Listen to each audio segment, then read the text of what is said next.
Selamat datang di channel Pemuja Malam. Jangan lupa like, share, and subscribe ya. Terima kasih.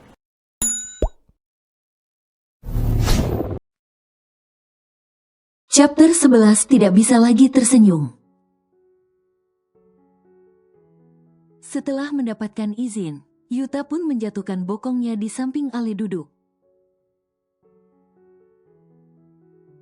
"Kamu temannya Yurika?" tanya Yuta. Ale kembali mengangguk pelan sambil tersenyum. Setelah perkenalan singkat itu, hari demi hari mereka jadi semakin dekat. Ale yang tadinya sama sekali tidak menaruh hati pada Yuta, tiba-tiba saja menjadi tertarik untuk mengenal Yuta lebih jauh lagi. Pria yang bernama lengkap Yuta Takizawa itu setiap hari begitu perhatian pada Ale, dan terkadang mereka menghabiskan akhir pekan bersama. Dengan menonton film atau sekedar pergi ke taman hiburan, hingga satu ketika setelah berbulan-bulan mereka dekat. Meski tanpa status yang jelas, dan saat Ale sudah benar-benar menjatuhkan hatinya pada pria itu, Ale mendapatkan kenyataan pahit yang begitu menyakitkan hatinya. "Jadi sampai kapan kamu terus dekat dengan Evelyn? Aku sudah tidak tahan melihat kalian selalu menghabiskan waktu bersama seperti itu." "Sabar sayang, sebentar lagi. Setelah aku memastikan Evelyn menerima ungkapan cinta dariku, maka setelah itu aku akan langsung meninggalkannya." Dek. Alexandra mematung di ambang pintu kamar kos yang dia tempati berdua dengan Yurika. Dengan tangan yang gemetar sambil memegang gagang pintu, Ale menahan deru nafasnya yang begitu menyesakkan dadanya. Apa maksudnya ini? Kenapa Yuta memanggil Yurika dengan sebutan sayang?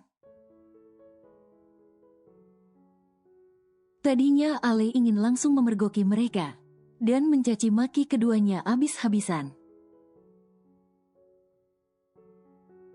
Namun Ale menahan sekuat tenaga.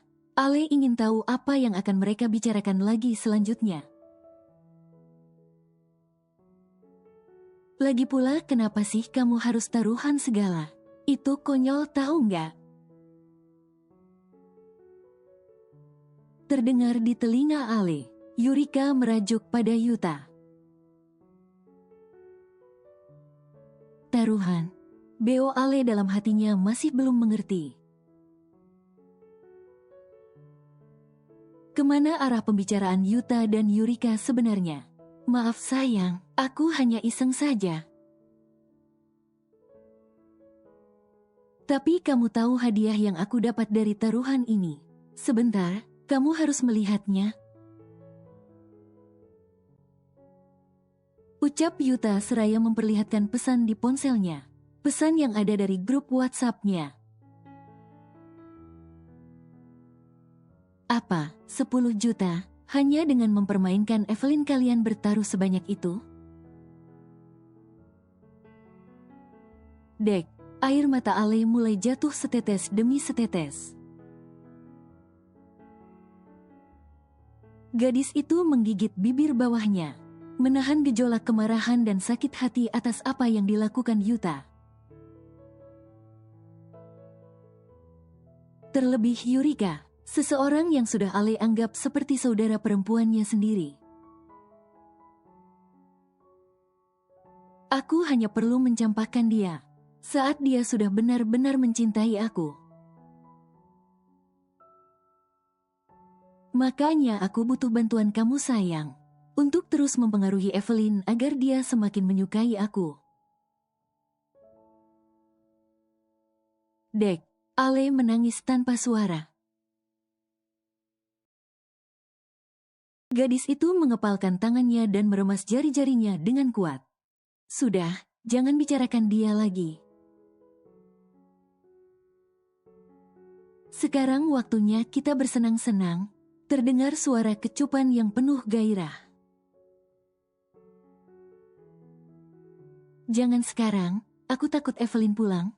Dia tidak akan pulang. Kamu tenang saja, sayang.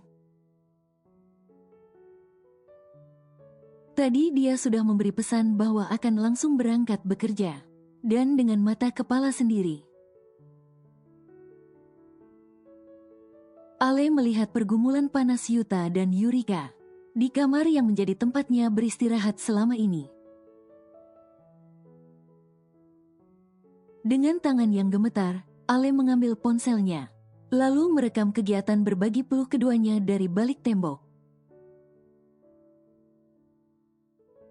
Ale berhenti merekam saat dia sudah tidak sanggup lagi mendengar desahan dan erangan yang terdengar begitu menjijikan di telinganya. Terdengar pintu tertutup, membuat Yurika yang tengah berada di bawah kungkungan Yuta terlonjak kaget. Ah, Yuta, stop, sepertinya Evelyn pulang. Yurika mencoba menghentikan kekasihnya yang tengah menggagahinya dengan penuh nafsu. Shoot, itu tidak mungkin, Yurika. Kamu pasti salah dengar. Ucap Yuta yang tidak mau menghentikan kegiatan panas mereka. Yurika pun dengan perasaan cemas. Akhirnya tetap melanjutkan meski tidak lagi menikmatinya. Entah kenapa ada rasa bersalah yang tiba-tiba menjalar di hati dan pikirannya. Terbayang saat-saat kebersamaannya dengan sang sahabat. Tega sekali mengkhianati Evelyn yang begitu baik padanya. Bahkan uang sewa kos saja terkadang Evelyn lah yang membayar, jika dirinya tidak memiliki cukup uang untuk membayarnya. Makan bersama, tidur bersama, berangkat dan pulang kuliah bersama. Apapun Yurika dan Evelyn lakukan semua bersama. Dan sekarang dengan kesadaran penuh dia berkhianat pada Evelyn. Yuta memekik keras bersama dengan lelehan yang keluar dari inti tubuhnya. Yuta dan Yurika selalu bermain aman, pria itu selalu memakai mengaman. Keduanya tidak mau sampai sesuatu yang tidak diinginkan terjadi. Yuta jatuh di samping tubuh Yurika. Sementara wanita itu terus memandang ke langit-langit kamarnya. Sejak mendengar suara pintu tadi Yurika terus terbayang wajah teduh Evelyn. Entah akan bagaimana hubungan mereka jika Evelyn sampai tahu dia mengkhianatinya. Keesokan harinya, semalam Evelyn tidak pulang. Dia tidak sanggup bertemu dengan roommate-nya yang tidak lain Yurika. Hatinya sangat hancur terlebih karena wanita itu Yurika. Mungkin jika bukan sahabatnya rasanya tidak akan sesakit ini. Evelyn memilih bermalam di bengkel tempatnya bekerja. Yurika pun merasakan kebimbangan saat Evelyn tidak pulang semalam. Tidak pernah sekalipun Evelyn tidak pulang ke kosan mereka. Dan ini untuk pertama kalinya Evelyn begitu.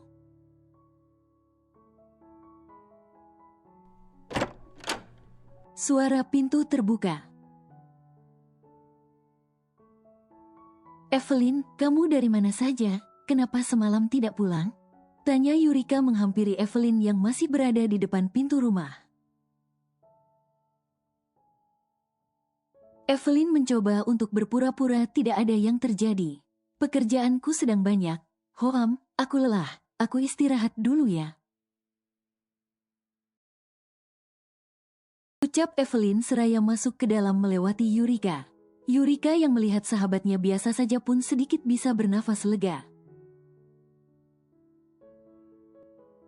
Mungkin saja Yuta benar. Jika memang kemarin Evelyn masuk ke dalam rumah. Kenapa dia tidak langsung melabrak mereka saja? Berarti dirinya memang salah dengar. Begitu pikir Yurika. Evelyn langsung masuk ke kamar mandi. Sebelum memejamkan mata dia memilih untuk membersihkan dirinya dulu. Apalagi sejak kemarin Evelyn memakai baju yang sama, membuat tubuhnya terasa lengket dan kotor. Dek, tiba-tiba air mata Evelyn kembali tumpah.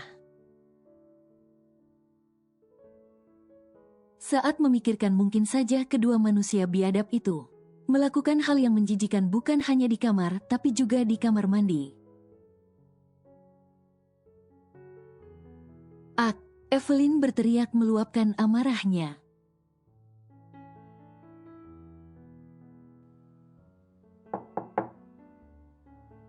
Evelyn, kamu kenapa? Yurika yang mendengar teriakan sahabatnya yang cukup kencang itu, pun langsung mengetuk pintu kamar mandi.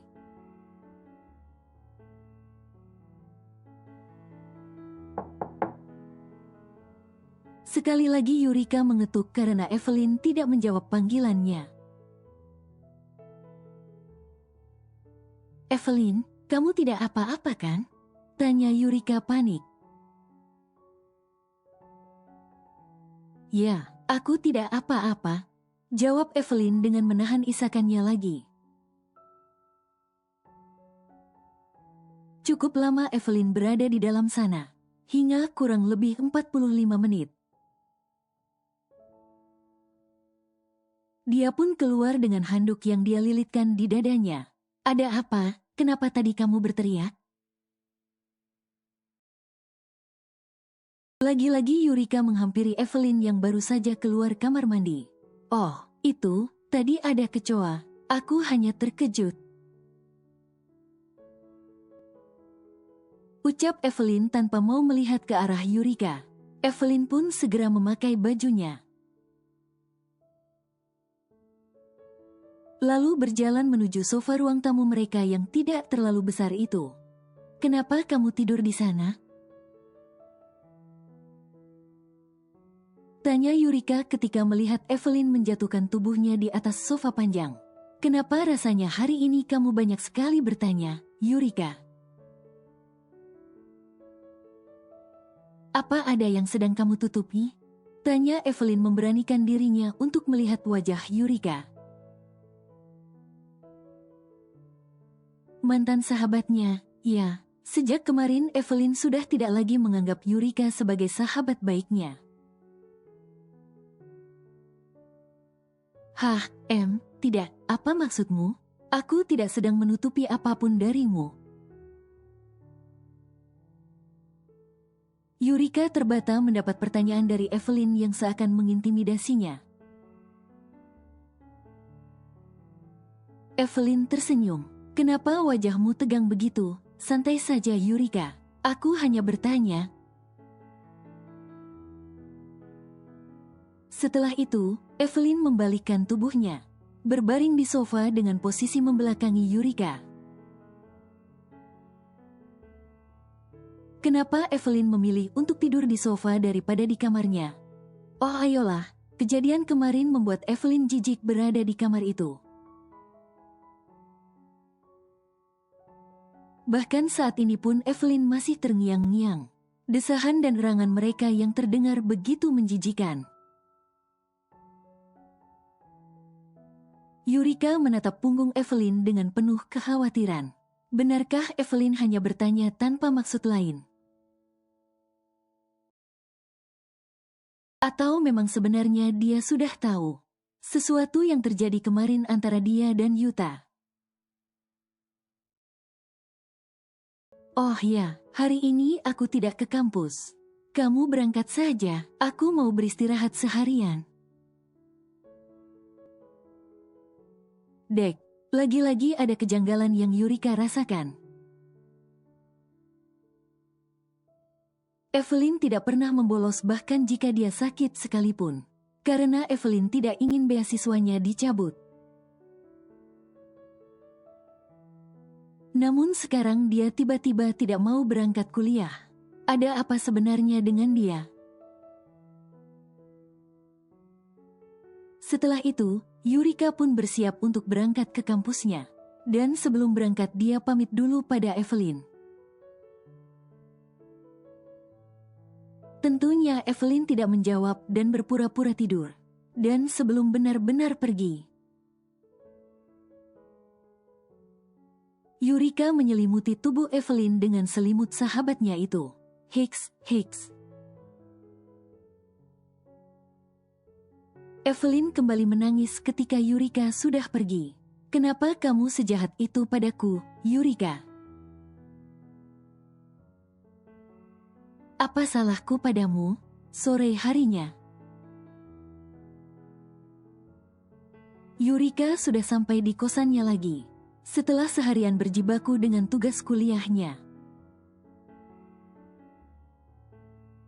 Evelyn, panggil Yurika sambil membawa sekantong makanan kesukaan sahabatnya itu. Evelyn, aku bawakan makanan kesukaanmu. Ayo kita makan bersama. Yurika meletakkan kantong makanan itu di atas meja. Lalu mencari Evelyn ke dalam kamar. Evelyn, kamu di mana?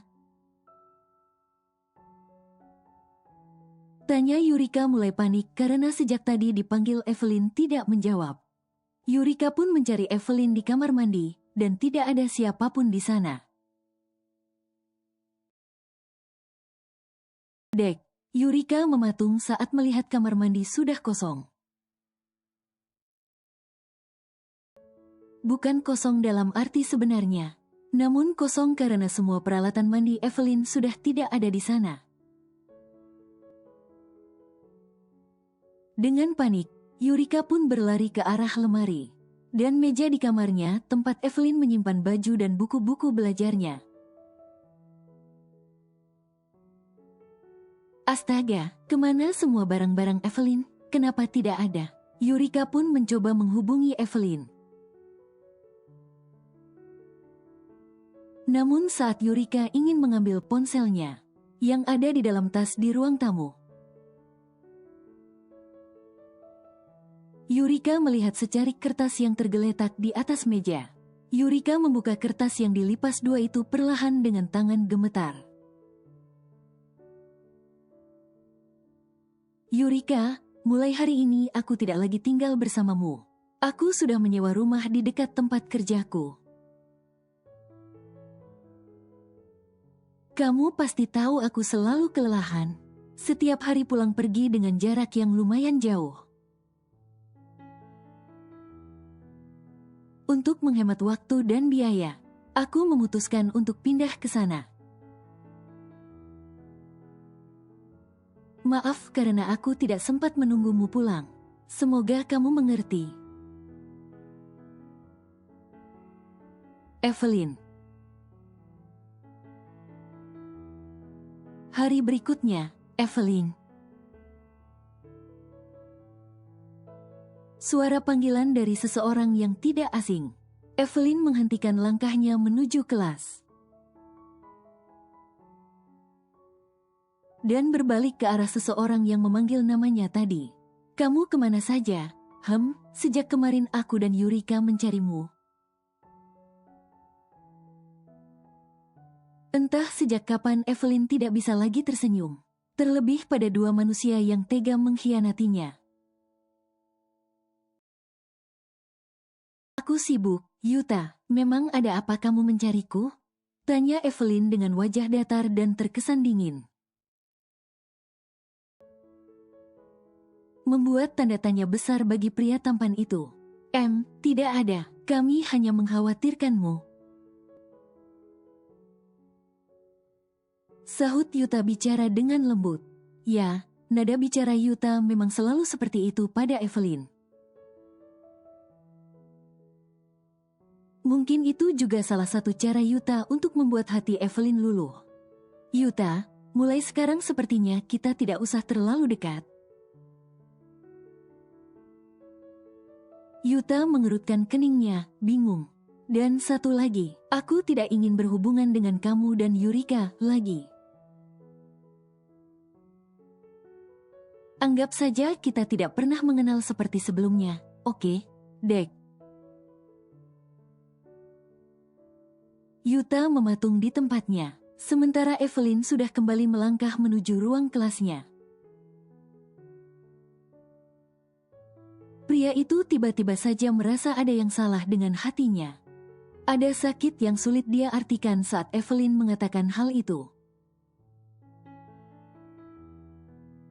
Hari-hari selanjutnya Yuta terus meminta penjelasan. Kenapa sikap Evelyn berubah padanya? Dan tanpa Yuta sadari, ternyata hati pria itu juga sudah berlabuh pada Evelyn. Bahkan dia melupakan Yurika, kekasihnya.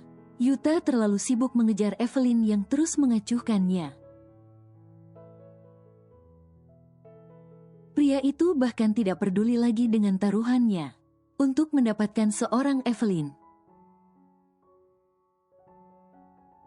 Yang Yuta inginkan sekarang hanya Evelyn kembali padanya. Kembali dekat dan saling memberi perhatian satu sama lain seperti dulu. Yuta sangat merasa kehilangan. Sejak Evelyn acuh padanya, dia baru merasakan betapa berharganya seorang Evelyn. Bagi Yuta, Evelyn sangat berbeda dengan Yurika. Evelyn adalah gadis yang ramah, supel, mudah bergaul, dan banyak dikagumi oleh orang-orang di sekitar karena ketulusannya. Evelyn selalu membantu teman-teman yang membutuhkan,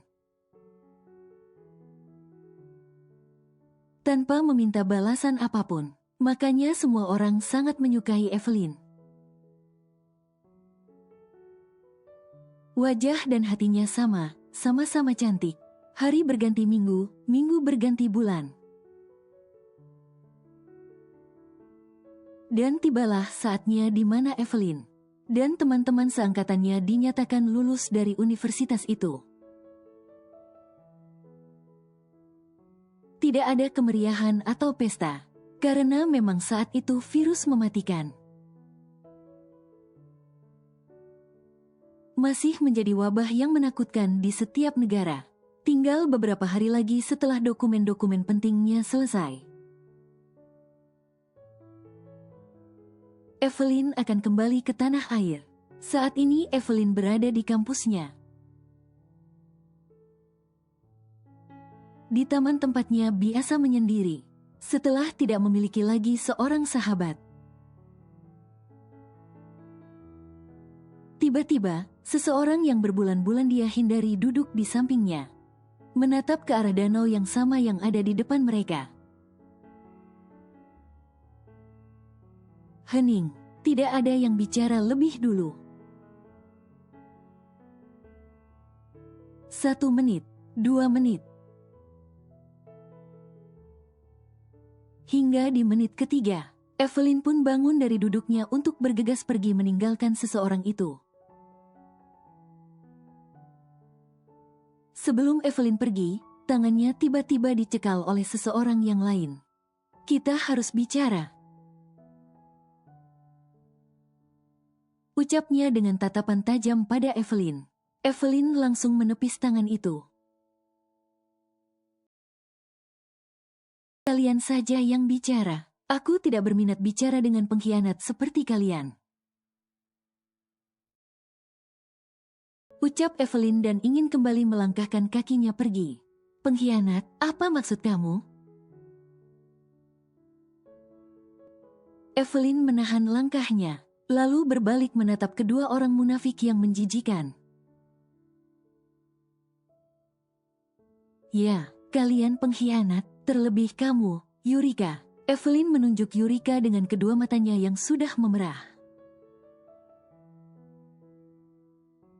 Apa salahku padamu, Yurika? Kenapa ku setega itu padaku? Dek. Yurika menahan nafasnya saat tatapan Evelyn begitu menakutkan. Selama ini Yuta selalu meyakinkan dirinya bahwa Evelyn tidak pernah tahu kejadian itu. Hingga Yurika hanya mengira Evelyn menghindari dirinya. Karena memang tengah sibuk dengan kuliah dan pekerjaannya. Dan kamu Yuta. Kini giliran Yuta yang Evelyn tunjuk. Apa, 10 juta? Kamu taruhan untuk mendapatkanku demi uang yang hanya segitu? Evelyn menggeleng cepat dengan tatapan mengejek. Kamu lebih dari sekedar bajing. Yuta, bahkan kata itu saja masih terlalu bagus untukmu. Dan dengar kalian berdua, jangan lagi menampakkan diri di hadapanku. Atau aku bersumpah akan menyebarkan video kelakuan bejat kalian ke semua media sosial. Entah sejak kapan Yurika sudah menangis sesenggukan. Sedang Evelyn dia sama sekali tidak iba melihat mantan sahabatnya yang sudah terlihat begitu sok. Kamu jangan berbohong, aku tahu kamu hanya mengancam. Sebenarnya kamu tidak memiliki video apapun. Yuta kembali bicara. Evelyn tersenyum miring lalu mengeluarkan ponselnya. Dan sedetik kemudian Evelyn mengirimkan sesuatu pada Yuta.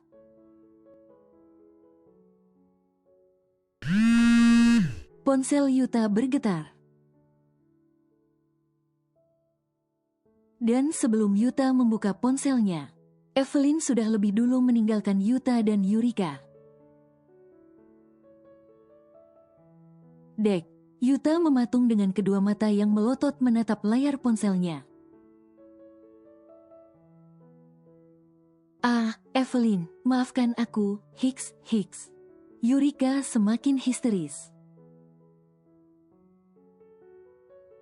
Saat ikut melihat apa yang ditampilkan dari layar ponsel Yuta.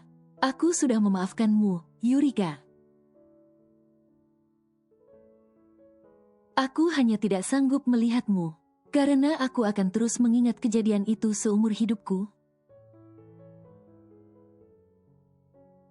Aku menjauh bukan karena ingin memutus pertemanan denganmu, Yurika. Aku hanya ingin menepis perselisihan, perdebatan, dan rasa tidak nyaman dalam hatiku. Namun jauh di lubuk hatiku yang paling dalam, sungguh aku sudah memaafkanmu. Setelah cukup lama merenung dan mengenang masa lalu di balkon kamarnya, Alexandra pun kembali masuk ke dalam kamar untuk kembali beristirahat. Karena besok dia yakin pekerjaannya akan jauh lebih sibuk dari hari ini. Di tempat dan waktu yang berbeda, sudah sejauh mana persiapan launching produk baru kita? Tanya Tuan Peter pada putranya, Leonardo. Mungkin tinggal 40% lagi, Dad. Itu namanya masih jauh dari siap, Leo. Memang ada masalah apa?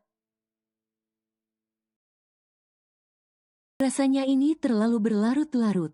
Minggu depan produk itu harus sudah siap dipasarkan.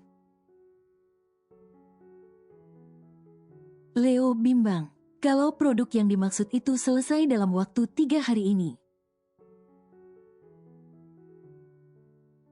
Itu artinya dia akan kehilangan sosok pegawai berkompeten seperti Alexandra.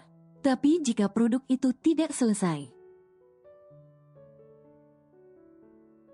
maka para pemegang saham di perusahaannya pasti akan komplain. Dan tentunya itu tidak bagus untuk keberlangsungan perusahaan mereka juga. Sorry Dad, untuk saat ini aku tidak bisa memberitahukan alasannya. Kenapa sampai saat ini produk itu belum selesai? Tapi yang jelas aku akan pastikan promosi dan pemasaran produk baru kita akan selesai sesuai waktu. yang sudah disepakati dengan para investor. Tuan Peter menjadi penasaran. Biasanya Leo akan bisa menjawab pertanyaan yang dia ajukan mengenai perusahaan. Tapi sekarang, putranya itu seolah menutupi sesuatu. Ada apa sebenarnya? Tanya Tuan Peter dalam hatinya.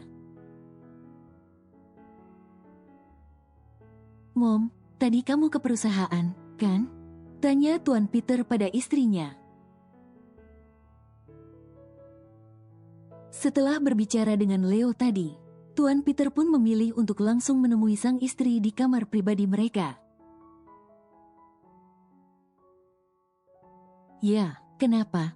Tanya Nyonya Inara yang tengah sibuk memakai skincare malamnya. Dan duduk manis di meja rias super mewah miliknya. Sepertinya ada sesuatu yang terjadi dengan putra kita. Nyonya Inara masih terus melakukan aktivitasnya, dan belum fokus dengan pembicaraan yang dimulai oleh sang suami. Sayang, kamu mendengarkanku, tidak? Tanya Tuan Peter lagi saat wanitanya itu belum juga menjawabnya. Nyonya Inara pun menoleh, dan seketika itu juga Tuan Peter menahan tawanya. Melihat wajah sang istri yang sudah tertutup masker, pantas saja, ya sudah kita bicara lagi setelah kamu selesai. Tuan Peter mengecup singkat pucuk kepala sang istri, seraya mengusapnya dengan lembut. Namun yang terjadi, pembicaraan yang seharusnya dilanjutkan ternyata malah tertunda. Sebab Tuan Peter tertidur saat menunggu sang istri selesai dengan rutinitas. Yang memang selalu memakan waktu yang lumayan lama itu.